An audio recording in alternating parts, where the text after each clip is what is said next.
Ekzema kasalligi bor bemorlar nima uchun uzoq va sekin sog'ayishadi? Bu savol bilan shifokorimizga murojaat qilamiz. Ko'rib turgan normal terining xususiyatlari, bu yerda teridagi yog' bezlari, ter bezlari, qon tomir va nerv tomirlari joylashgan.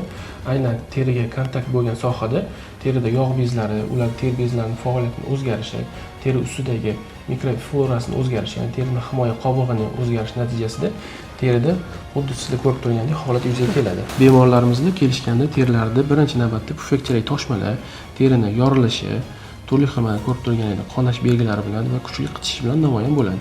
Bu holatlar uzoq vaqt surunkali davom etganda hatto tirnoqlarda ham o'zgarishlarga olib keladi. Xolajon, o'zi qo'lingizni qaysi sohasida boshlanganda o'sha kasallik? Mana shu tozalab o'qiganim mana shu bitta barmog'imda boshlangan. Keyin o'sha davolatdim, yo'q bo'lishdi o'rniga bunisiga o'tdi, sekin bunisiga o'tdi. Shunaqa ko'payib ketdi.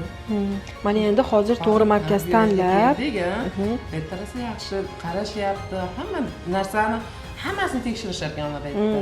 Eslatib o'tish kerak, bu kasallik yuqumli emas.